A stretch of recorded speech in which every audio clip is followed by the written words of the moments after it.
תודה רבה, צהריים טובים. Thank you very much. Good afternoon. First of all, במרכז הבינתחומי באמת במכון למדיניות ואסטרטגיה עוסקים שנה שלמה כבר בגיבוש מחדש של תפיסת הביטחון. בתיקון תפיסת הביטחון יש לנו את המודל הקלאסי של הרתעה, התראה, הכרעה. ועדת מרידור ב-2006 הוסיפה את ההתגוננות. אנחנו הוספנו עוד רכיבים, מניעה וסיכון, יחסים מיוחדים עם ארצות הברית, בריתות אזוריות ואדפטציה, איזושהי גמישות, איזושהי התאמה למציאות המשתנות. הזירות המסורתיות, יבשה, ים ואוויר, נוספו להם חלל, סייבר, מנהרות, וגם עדכונים לגבי הזירה הימית. וישנם גם אילוצים של תקציב הביטחון, המשפט הבינלאומי, תקשורת בינלאומית, כל הנושא של הדה-לגיטימציה.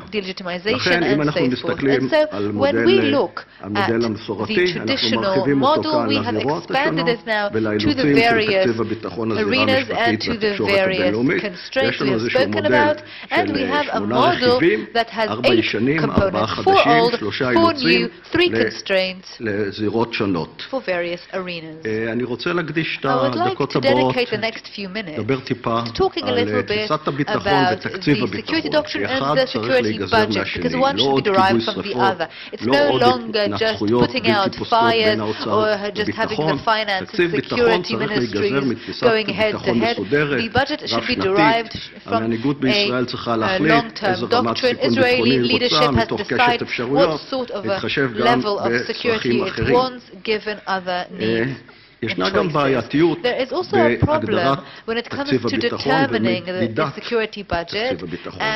יש לנו שנה לצוק איתן, 33 שנים למלחמת לבנון הראשונה, כמעט 50 שנה למלחמת ששת הימים, הכל נופל בתחילת הקיץ, מלחמות במבצעים מביאים לרמות חדשות של תקצוב, והן בדרך כלל פרמננטיות, רף חדש, קשה אחר כך לסגת, לרדת, כלומר מלחמות קובעות רף חדש להוצאות הביטחון, אבל יותר מכך, במלחמות ישנם חללים, הוצאות במיליארדים של מערכת הביטחון על שיקום משפחות, הנצחה, אינן פעמיות כמקובל לחשוב. כלומר, כשאנחנו מדברים על תקציב בגלל מערכה כזאת או אחרת, התקציב הזה רץ על פני הרבה מאוד שנים, הן מתווספות לתקציב כל שנה.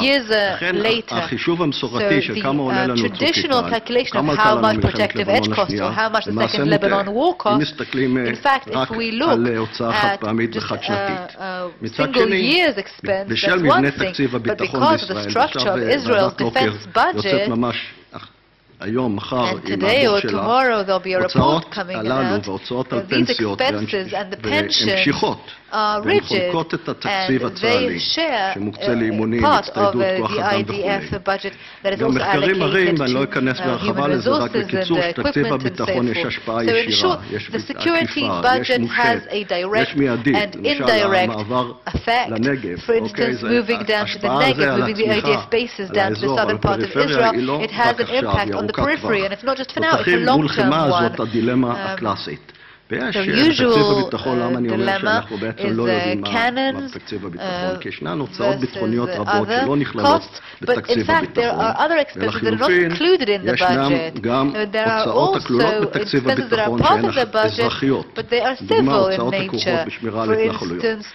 אין ספק שיחידות צה"ל, 8200, אמרם, הביאו להקמות הרבה מאוד סטארט-אפים, זה ידוע, ותרומתם גדולה, ולכן תקציב הביטחון המתפרסם לא משקף כלל את הוצאות הביטחון, וגם כך קשה לאמוד את השפעות הוצאות הביטחון על הכלכלה והרווחה.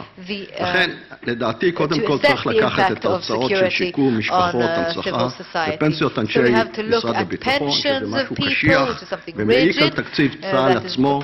תקציב צה"ל עצמו זה משהו בסדר גודל של 26-30 מיליארד ש"ח בשנה, להוציא את זה ולתת צה"ל להסתדר עצמו עם התקציב שלו.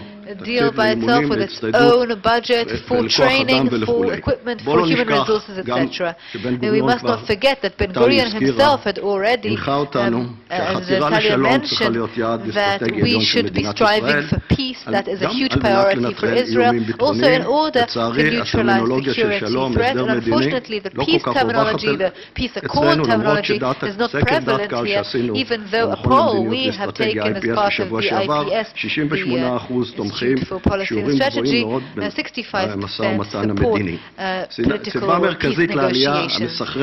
And one of the reasons why the budget has become so big is because of the technological improvement of the organizations, the terror organizations, the conflict states. We need state-of-the-art technology. We need guided and accurate warfare and weapons.